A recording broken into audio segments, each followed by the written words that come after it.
ದೇಶದಲ್ಲಿ ಹಲವಾರು ಜನ ಕೃಷಿಯನ್ನೇ ನಂಬಿ ಬದುಕು ಕಟ್ಕೊಂಡಿದ್ದಾರೆ. ಬಟ್ ಆ ಕೃಷಿಯಿಂದ ಜೀವನ ಮಾಡಕ್ಕಾಗಲ್ಲಪ್ಪ, ಏನು ಲಾಭ ಪಡೆಯಕ್ಕಾಗಲ್ಲ ಅಂತ ಹಲವರು ಆ ಕೃಷಿ ಜೀವನದಿಂದ ಹಿಂದೆ ಸರಿದಿದ್ದಾರೆ. ಬಟ್ ಯಾರೆಲ್ಲ ಕೃಷಿ ಅಂದ್ರೆ ಮೂಗು ಮುರಿತಾರಲ್ಲ ಅಂಥವರಿಗೆ ಮಾದರಿಯಾಗುವಂಥ ಒಬ್ಬ ರೈತ ಇಲ್ಲಿದ್ದಾರೆ. ಅವರ ಯಶೋಗಾಥೆಯ ಸ್ಟೋರಿ ಇಲ್ಲಿದೆ ನೋಡಿ.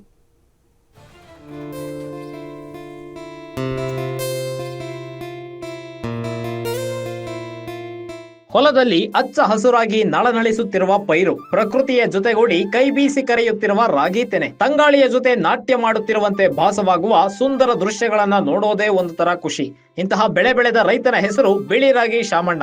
ಇವರು ಕೃಷಿಯಲ್ಲಿ ಏನಾದರೂ ಸಾಧಿಸಬೇಕು ಎಂಬ ಛಲದಿಂದ ಒಂದಲ್ಲ ಒಂದು ಹೊಸ ಪ್ರಯತ್ನಗಳನ್ನ ಮಾಡುತ್ತಲೇ ಬಂದಿದ್ದಾರೆ. ಇಂತಹ ಹೊಸ ಪ್ರಯತ್ನದ ಫಲವಾಗಿ ಭರ್ಜರಿ ರಾಗಿ ಫಸಲನ್ನ ಬೆಳೆದಿದ್ದಾರೆ. ಈಗಾಗಲೇ ನೀಲಕಂಠ ಅಗ್ರಹಾರ ಅಂತ ಹೇಳ್ಬಿಟ್ಟು ಒಂದು ಪುಟ್ಟ ಗ್ರಾಮ, ಅದರಲ್ಲಿ ಬಂದ್ಬಿಟ್ಟು ನಮ್ಮ ಜಮೀನು ಸುಮಾರು 1 ಎಕರೆ 26 ಗುಂಟೆ ಜಮೀನು, ಮನೆ ಅಂಗಳದಲ್ಲಿ ಪ್ರಾಣಿ ಪಕ್ಷಿಗಳಿಗೋಸ್ಕರ ಎಲ್ಲ ಜಾತಿ ಗಿಡ ಅಂದರೆ ಸಪೋಟ, ವಾಟರ್ ಆಪಲ್ ಒಂದು 3 ವೆರೈಟಿ ವಾಟರ್ ಆಪಲ್ಲು, ಆಮೇಲೆ ಬಂದ್ಬಿಟ್ಟು ಇದು ಇದು ಒಂದು ಪಲ್ಲು, ಆಮೇಲೆ ಪನ್ನೀರು ಗಿಡ, ಆಮೇಲೆ ಬಂದ್ಬಿಟ್ಟು ತೆಂಗಿನ ಗಿಡಗಳು ವೆರೈಟಿ ತೆಂಗಿನ ಗಿಡ, ಮಾವಿನ ಗಿಡದಲ್ಲಿ ಒಂದು 3 ತಳಿ ಕ್ರಾಸಿಂಗ್ ಗಿಡ ನಾನೇ ಸ್ವಂತದಲ್ಲಿ ಮಾಡ್ಕೊಂಡಿದ್ದೀನಿ, ಸ್ವಂತ ಕೆಲಸದಲ್ಲಿ. ಇವರು ಬೆಳೆದಿರುವ ರಾಗಿ ಮಾಮೂಲಿ ರಾಗಿ ಅಲ್ಲ, ಇದು ಅಪ್ಪಟ ಬಿಳಿ ರಾಗಿ. ಸಾಮಾನ್ಯವಾಗಿ ನಾವು ಕೆಂಪು ರಾಗಿಯನ್ನ ನೋಡಿರುತ್ತೇವೆ, ಆದ್ರೆ ಬಿಳಿ ರಾಗಿ ನೋಡಲು ತುಂಬಾ ವಿರಳ. ಕರ್ನಾಟಕದಲ್ಲಿ ಪರಿಚಯವಾಗಿ 16 ವರ್ಷಗಳೇ ಕಳೆದಿದ್ದರೂ ಅಷ್ಟಾಗಿ ಯಶಸ್ಸನ್ನ ಕಂಡಿರಲಿಲ್ಲ. ಹಾಗೆ ಬಿಳಿ ರಾಗಿ ಪರಿಚಯವಾದ ದಿನಗಳಲ್ಲಿ ಕೆಲ ರೈತರು ರಾಗಿ ಬೆಳೆದು ಹೆಚ್ಚು ಇಳುವರಿ ಕಾಣದೆ ಕೈ ಸುಟ್ಕೊಂಡಿದ್ರು.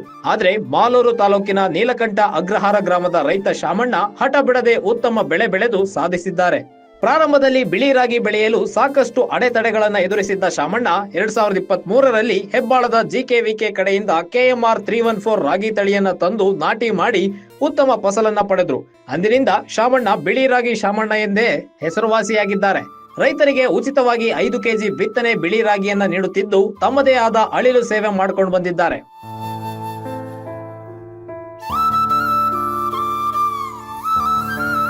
ಕೇವಲ ಬಿಳಿ ರಾಗಿಗೆ ಸೀಮಿತವಾಗದ ರೈತ ಶಾಮಣ್ಣ ಹಲವಾರು ಹೊಸ ಪ್ರಯತ್ನಗಳಿಗೆ ಕೈ ಹಾಕಿದ್ದಾರೆ.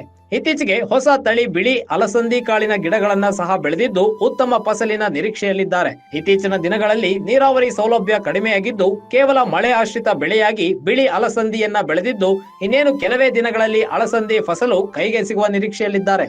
ಇಷ್ಟೇ ಅಲ್ಲದೆ ಹಲವಾರು ಬಗೆಯ ವಿಶಿಷ್ಟ ಹೊಸ ಮಾವಿನ ತಳಿಗಳ ಆವಿಷ್ಕಾರಕ್ಕೂ ಕೈ ಹಾಕಿದ್ದಾರೆ. ಇವರ ಮನೆ ಬಳಿ ಇರುವ 10 ಬಗೆಯ ಹಣ್ಣಿನ ಗಿಡಗಳಲ್ಲಿ ಕಾಲಕ್ಕೆ ಬರುವ ಫಸಲನ್ನ ಕೇವಲ ಪ್ರಾಣಿ ಪಕ್ಷಿಗಳಿಗೆ ಮಾತ್ರ ಮೀಸಲಿಟ್ಟಿದ್ದು ಇವರ ಪ್ರಾಣಿ ಪಕ್ಷಿ ಪ್ರೀತಿಗೆ ಮೆಚ್ಚಲೇಬೇಕು ಬಿಡಿ.